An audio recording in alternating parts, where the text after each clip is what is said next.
जय माता दी दोस्तों, राधे राधे, जय श्री कृष्णा। कैसे हैं आप सब दोस्तों। नाम जप ईश्वरीय शक्ति का आहार है। जैसे हम अतिथि को प्रसन्न करने के लिए स्वादिष्ट पकवान परोसते हैं, वैसे ही ईश्वर को रिझाने के लिए एकाग्रचित्त श्रद्धा भाव से लय ताल पूर्वक किया गया नाम जप बहुत श्रेष्ठ आध्यात्मिक भोजन है।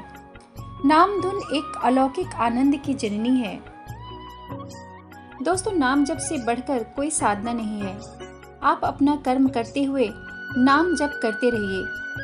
अन्य किसी साधन की कोई जरूरत नहीं है, बस निष्ठा के साथ नाम जप करते रहिए। दोस्तों, भव सागर से पार उतरने का सबसे श्रेष्ठ साधन है ध्यान, और ध्यान का आधार है नाम।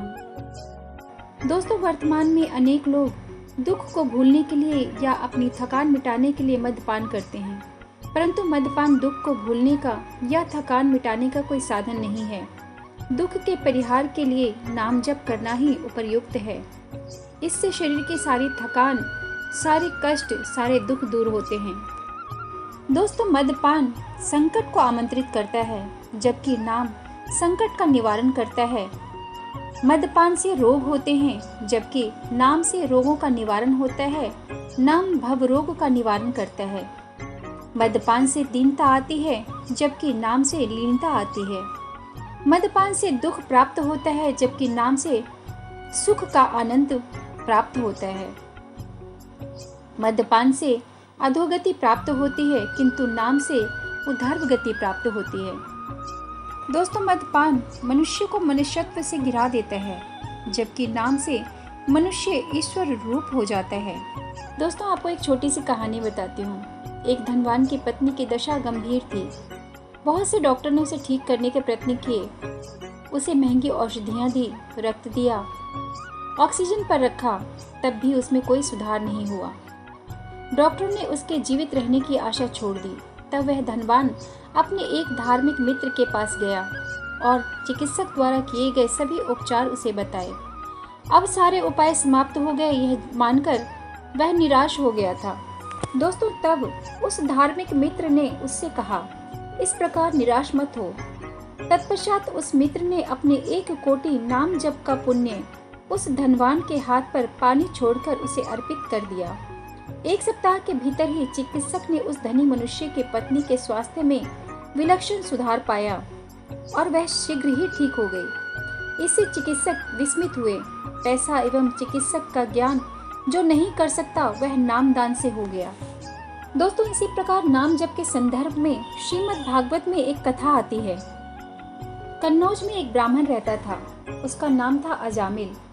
अजामिल बड़ा वैज्ञानिक था, शील, सदाचार और सद्गुणों का तो वो भंडार ही था। ब्रह्मचारी, विनयी, जितेंद्रिय, सत्यनिष्ठ, मंत्रवेत्ता और पवित्र भी था। उसने गुरु, संत, महात्मा सबकी सेवा की थी। एक बार अपने पिता के आदेश अनुसार वन में गया और वहां से फल फूल, समिधा तथा कुश लेकर घर वापस आया। लौटते समय उसने मदिरा पीकर एक व्यक्ति को किसी वेश्या के साथ विहार करते हुए देखा।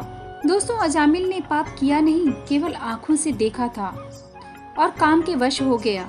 अजामिल ने अपने मन को रोकने का बहुत प्रयास किया, किंतु असफल रहा। अब वह मन ही मन उसी वेश्या का चिंतन करने लगा और अपने धर्म से विमुख हो गया। अजामिल सुंदर सुंदर वस्त्र, आभूषण आदि वस्तुएं जिनसे वह प्रसन्न होती ले आता। यहाँ तक कि उसने अपने पिता की सारी संपत्ति देकर भी उसी कुलटा को रिझाया।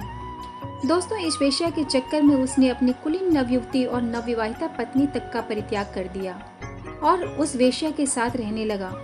वह कुबुद्धि न्याय से अन्याय से, जैसे भी जहाँ कहीं से भी धन मिलता वहीं से उठा लाता।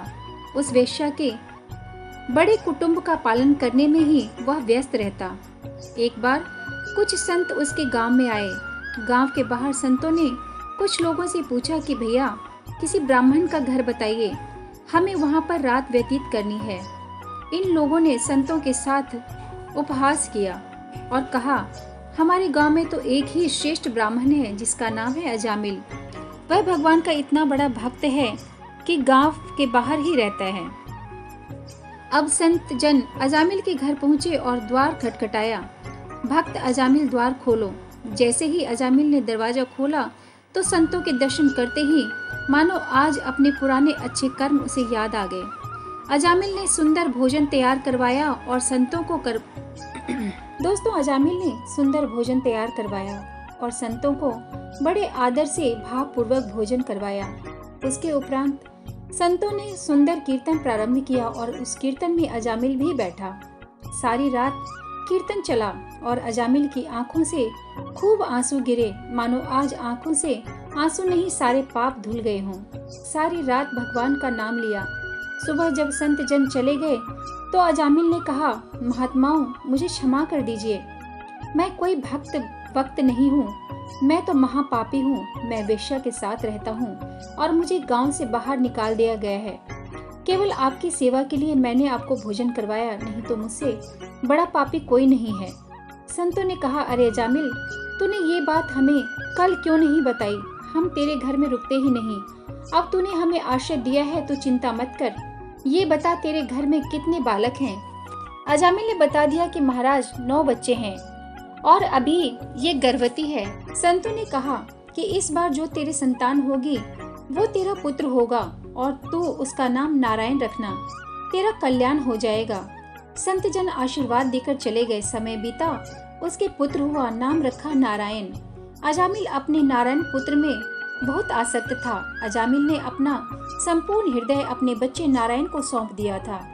हर समय अजामिल कहता था, नारायण भोजन कर लो, नारायण पानी पी लो, नारायण तुम्हारे खेलने का समय है, तुम खेल लो। हर समय नारायण नारायण करना प्रारंभ हुआ। इस तरह 88 वर्ष बीत गए। वह अतिशय बूढ़ा हो गया। उसे इस बात का पता ही नहीं चला कि मृत्यु सिर पर आ पहुंची।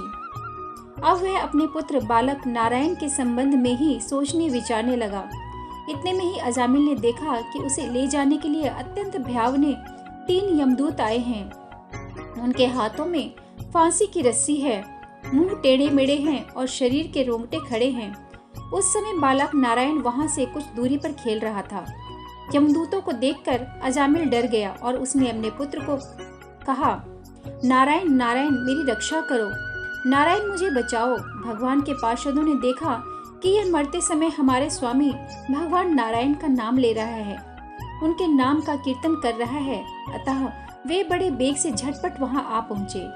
उस समय यमराज के दूत दासीपति अजामिल के शरीर में से उसके सूक्ष्म शरीर को खींच रहे थे। विष्णु दूतों ने उन्हें बलपूर्वक रोक दिया। उनके रोकने पर यमराज के दूतों ने उनसे कहा, अरे धर्मराज की आज्ञा का निषेध करने वाले तुम लोग हो कौन? तुम किसके दूत हो? कहां से आए हो और इसे ले जाने से हमें क्यों रोक रहे हो? भगवान के पार्षद ने कहा, यमदूतों, इसने कोटि कोटि जन्मों की पाप राशि का पूरा पूरा प्रायश्चित कर लिया है, क्योंकि इसने विवश होकर ही सही भगवान के परम कल्याण में मोक्षप्रद नाम का उच्चारण तो किया है। जिस समय इसने नारायण इन 4 अक्षरों का उच्चारण किया, उसी समय केवल उतने में ही इस पापी के समस्त पापों का प्रायश्चित हो गया। तुम लोग अजामिल को मत ले जाओ, इसने सारे पापों का प्रायश्चित कर लिया है, क्योंकि इसने मरते समय भगवान के नाम का उच्चारण किया है। इस प्रकार भगवान के पार्षदों ने अजामिल को यमदूतों के पाश से छुड़ाकर मृत्यु के मुख से बचा लिया। भगवान की महिमा सुनने से अजामिल के हृदय में शीघ्र ही भक्ति का उदय हो गया।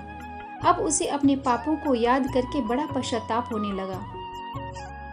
अजामिल मन ही मन सोचने लगा, अरे मैं कैसा इंद्रिय का दास हूँ, धिक्कार है, मुझे बार बार धिक्कार है। मैं संतों के द्वारा निंदित हूँ, पापात्मा हूँ।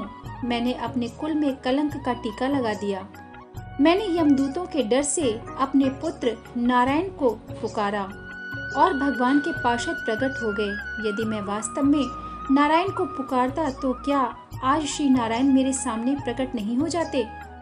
अब अजामिल के चित्त में संसार के प्रति तीव्र वैराग्य हो गया। सबसे संबंध और मोह को छोड़कर वे हरिद्वार चले गए। उस देव स्थान में जाकर वे भगवान के मंदिर में आसन पर बैठ गए और उन्होंने योग मार्ग का आश्रय लेकर अपनी सारी इंद्रियों को विषयों से हटाकर मन में लीन कर लिया और मन को बुद्धि में मिला दिया। इसके उपरांत आत्मचिंतन के द्वारा उन्होंने बुद्धि को विषयों से पृथक कर लिया था। तथा अनुभव स्वरूप भगवान के धाम को परब्रह्म से जोड़ दिया। इस प्रकार जब अजामिल की बुद्धि त्रिगुणमयी प्रकृति से ऊपर उठकर भगवान के स्वरूप में स्थित हो गई, तब उनके सामने ही चारों पार्षद खड़े दिखे। उनका दर्शन पाने के उपरांत उन्होंने उस तीर्थ स्थान में गंगा के तट पर अपना शरीर त्याग कर दिया और उन्हें तत्काल भगवान के पार्षदों का स्वरूप प्राप्त हो गया। अजामिल भगवान के पार्षदों के साथ स्वर्णिम विमान पर आरूढ़ होकर आकाश मार्ग से भगवान लक्ष्मीपति के निवास स्थान वैकुंठ लोक को चले गए। सुखदेव जी महाराज कहते हैं, परीक्षित, यह इतिहास अत्यंत गोपनीय और समस्त पापों का नाश करने वाला है। जो पुरुष श्रद्धा और भक्ति के साथ इसका श्रवण कीर्तन करता है, वह नरक में भी कभी नहीं जाता। यमराज के दूत तो आंख उठाकर उसकी ओर देख भी नहीं सकते। देखो, अजामिल जैसे पापी ने मृत्यु के समय पुत्र के बहाने भगवान नाम का उच्चारण किया, उसे भी वैकुंठ की प्राप्ति हो गई। जो लोग श्रद्धा के साथ भगवान नाम का उच्चारण करते हैं, उनकी तो बात ही क्या है।